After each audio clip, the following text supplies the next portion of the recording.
My name is Madeline Hayes, and the moment I was fired was the exact moment a $4 billion deal began to die. It happened in a gilded hotel lobby, under chandeliers that cost more than my annual bonus, with investors upstairs waiting to sign papers that would decide the fate of an entire company. I did not raise my voice. I did not plead. I simply watched the woman who fired me smile, unaware that she had just pulled the pin on something she could no longer control. It was 9:45 a.m. at the Langham Hotel in Chicago. I remember because I checked my watch 3 times in under a minute, not out of nerves, but habit. When you work in high-stakes acquisitions, time becomes muscle memory. The lobby smelled faintly of citrus cleaner and expensive coffee. The air hummed with anticipation. Upstairs, on the 42nd floor, lawyers had aligned signature tabs with military precision. Water bottles were placed exactly 1 hand's width apart. The buyer's jet had already landed. $4 billion was waiting. And I was the only person in the building who understood how the deal actually held together. I adjusted the navy blazer I had worn on every closing for the past 5 years. 3 hours earlier, I had flown in on a charter from Kansas City, running on caffeine, adrenaline, and 48 straight hours of due diligence cleanup. The merger documents were done. The escrow structure was finalized. The representations and warranties were tight enough that the ink wouldn't bleed even under regulatory scrutiny. This was supposed to be the easy part. Then the elevator doors opened. It wasn't the buyer. It wasn't his counsel. It was Blair Halstead, the CEO's daughter. She stepped out like she was arriving at a fashion luncheon instead of the most important morning in her company's history. Cream-colored power suit. Hair perfect. Clipboard held like a royal decree. She was Vice President of Culture and People Experience, a title that meant absolutely nothing to the people upstairs, but apparently meant everything to her. Madeline, she said pleasantly, in the kind of tone that always comes right before impact. We have a problem. I forced a professional smile. Good morning, Blair. If this is about the press release, Comms has the final draft. I approved it at 4 a.m. It's not about the press release, she replied, stopping just close enough to invade my space. She tapped the clipboard once, sharply. It's about you. I blinked. About me? You've been red flagged in the onboarding compliance system, she said, pulling a single sheet of paper free and holding it up.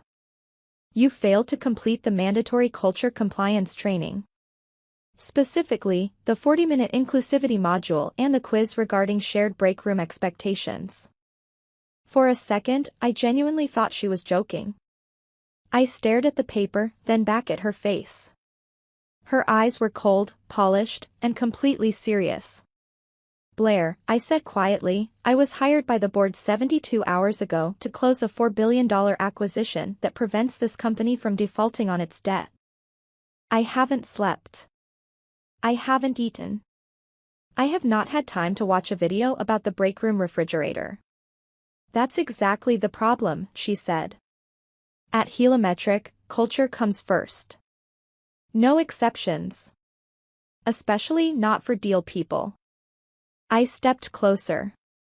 I am the only person here who understands the escrow mechanics and the earnout triggers. The buyer expects me in that room.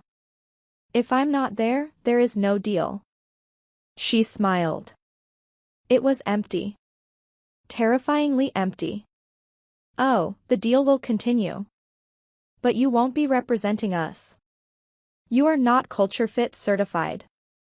Which means you cannot engage with external stakeholders. This is insane, I said, my pulse finally spiking. Call your father. Call Victor. He sent the jet. He knows why I'm here. My father is preparing his remarks upstairs, Blair replied coolly. And he trusts me with internal integrity. She turned to one of the assistants behind her. Execute. My phone buzzed in my pocket. An automated email. Subject line, notice of separation. They had actually done it. fired me. 10 minutes before the signing. Security has your belongings, Blair said, gesturing toward the bell desk, where a guard approached holding a cardboard box so small it was almost insulting. Inside were my charger and a notebook. That was it. You have no idea what you're doing, I said, my voice steady now, almost calm. If I leave, the deal collapses. I decide who stands next to my father, she hissed, dropping the smile. You are a transaction fee. And you're done. The guard stepped between us. Ma'am, your badge. I unclipped it and handed it over. It felt like surrendering a weapon. I took the box, turned toward the revolving doors, and walked away. That was when the doors spun open again. The buyer walked in. He recognized me immediately from the video calls. He smiled and extended his hand. Madeline. Just who I wanted to see. Quick question about the indemnity cap before we head up. Then he noticed the box. What's this? He asked. The lobby went silent. I was just fired, I said clearly. 30 seconds ago. His expression hardened. By who? I turned slightly. By her. He looked past me at Blair, still standing rigid near the elevators. The warmth drained from his face. He walked straight toward her, stopping inches away. Did you just fire the lead negotiator? This is an internal matter, Blair said tightly. She violated culture policy. You fired the architect of a $4 billion transaction over a training video? He asked, incredulous. We value integrity, Blair replied. He laughed once, sharply. Then he turned back to me. If I sign without you, he said quietly, what am I missing? I didn't hesitate. You'd be signing blind. He stared at her for a long moment, then turned and walked away. Past the elevators. Toward the exit. I stepped outside into the cold Chicago wind and flagged a cab. As it pulled away, my work phone vibrated non-stop. I powered it off. And only then, sitting in the silence, did I allow myself to acknowledge the truth Blair Halstead didn't understand. By firing me, she hadn't removed a problem.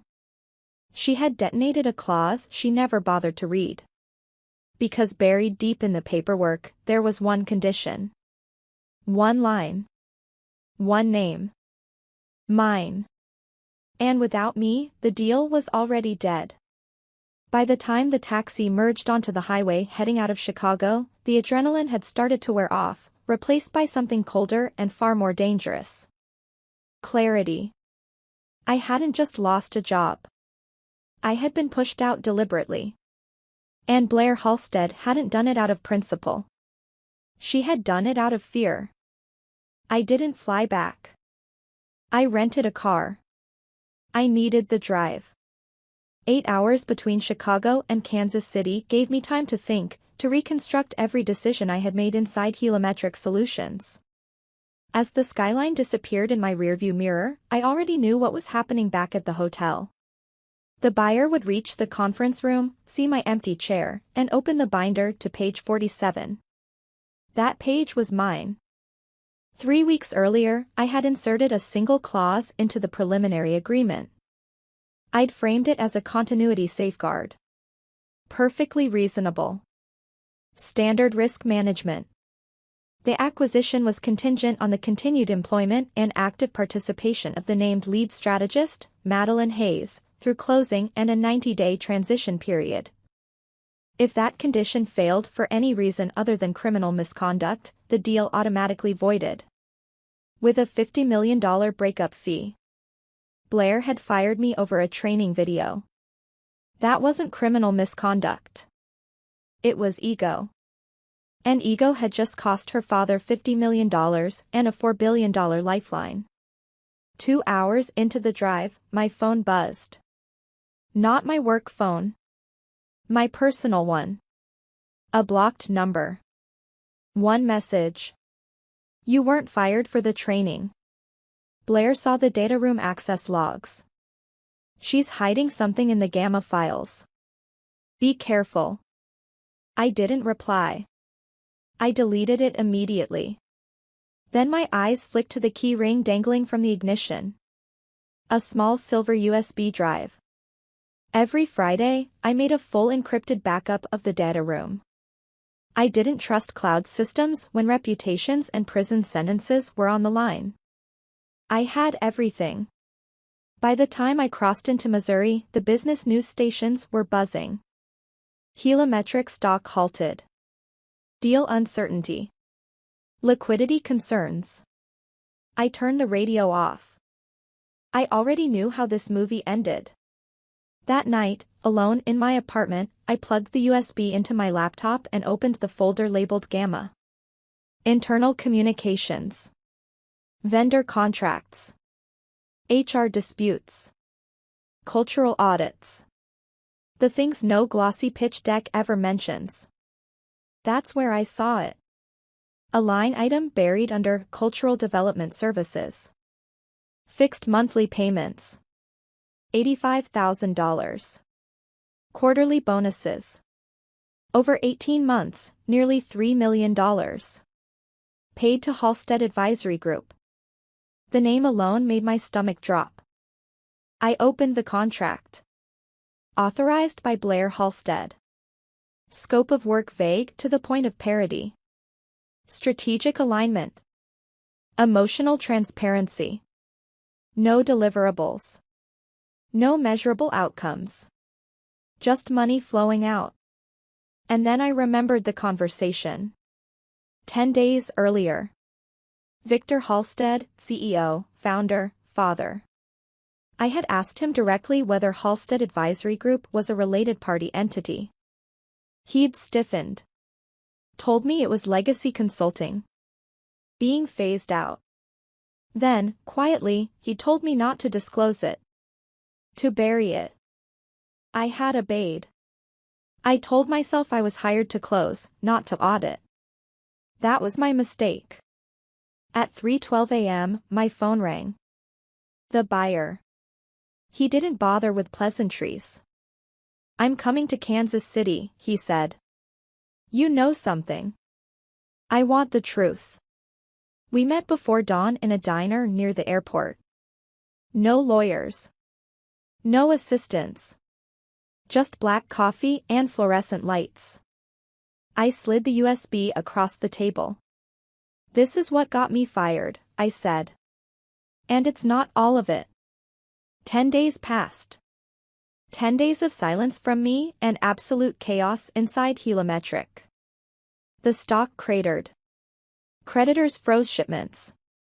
Banks called in covenants. Then the board called me. Not Blair. Not Victor. The chair. We need you back, she said. What are your terms? I didn't hesitate. Triple salary. Board seat. Full autonomy. And unrestricted access to all financial authorizations for the past 24 months, mirrored to independent counsel. Blair went pale when she heard that clause. Victor didn't argue. He signed. He was already trapped. That's when I built Glassline. An internal audit system disguised as a culture tool. It mapped vendor payments against personnel actions. The results were horrifying. 14 employees terminated or transferred within days of accessing Halstead Advisory Group records. A purge. When I warned the executive team that Redwood wanted a full vendor data dump, Blair panicked. She deleted files. And someone else scrubbed the registry. A hidden admin account. Shadow access. It was Victor. The next morning, he tried to strip my authority in an emergency board vote. I walked in with a binder and walked out with his daughter suspended. He voted against her to save himself. Or so he thought. Because that night, someone sent me an audio file. Victor's voice. Laughing. Ordering money moved offshore. Paying off a regulator to bury a safety report. bribery, criminal, terminal. The next morning, with the press circling and the signing minutes away, Victor reached for the pen. I stopped him. I played the recording. The room froze. The buyer stood. There will be no deal with Victor Halstead, he said. Unless he resigns. Immediately. The board didn't hesitate. When survival is at stake, loyalty evaporates. Victor walked out. A king reduced to a ghost. I sat in his chair and signed the agreement. $4 billion transferred. Heliometric lived. The Halsteads did not. When I stepped outside the building, the same guard who had escorted me out 10 days earlier tipped his hat. I smiled, clipped my badge into my purse, and breathed in the air. Day 1 was finally over. Now the real work could begin. If you stayed with Madeline's story until the end, let me know in the comments where you're listening from. If you enjoy stories about power, justice, and consequences, make sure to like this video, subscribe to the channel, and turn on notifications. Because some deals don't just change companies. They expose the people who never thought they'd be exposed at all.